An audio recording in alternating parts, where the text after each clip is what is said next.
In 2410, Mars had become a graveyard of dreams, abandoned domes, broken terraforming rigs, and red dust bearing the path. Most folks had given up on the red planet long before the nukes fell. But for Lyra, a lone scavenger, Mars still had stories to tell. See? Lyra was a dust whisperer, one of the few humans still alive who could read the faint electromagnetic echoes left behind by the planet's former inhabitants. After all these years, most of the whispers were faint and fragmented, a sequence, rhythmic and vast, pulsed beneath a collapsed colony. At its center, a huge crystalline core still hummed with power. Will you also be the last to choose? Then everything went black.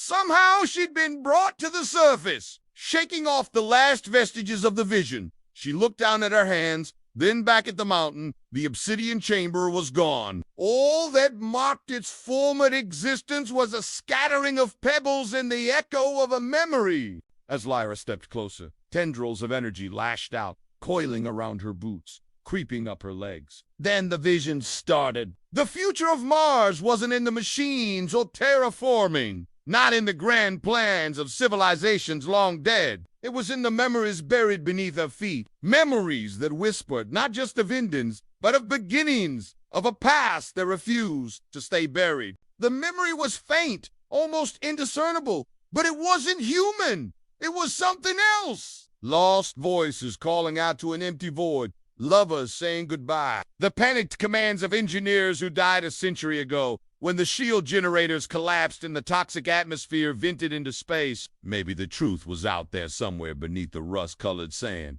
waiting to be uncovered. All she knew was that she couldn't ignore what she had seen and felt. And please remember to come back soon for more science videos. Lyra started back toward her rover, her boots crunching on the frozen rug. She would awaken the sleepers, and together they would choose the fate of Mars. The future of humanity might depend on it. She knelt down and brushed away the dirt to reveal a small piece of metal. It was a fragment of the crystalline core, a shard that had broken off during her visit to the chamber. She had a lot to think about. Visions of a long-dead civilization, a mysterious crystalline chamber, the memories, the visions, they were all real. She was the last to remember, but she wouldn't be the last to choose. And a haunting prophecy that she might be the last to remember, but not the last to choose. But one day, while wandering the dunes near Olympus Mons, the tallest mountain in the solar system, Lyra detected something different. She saw their cities, vast network,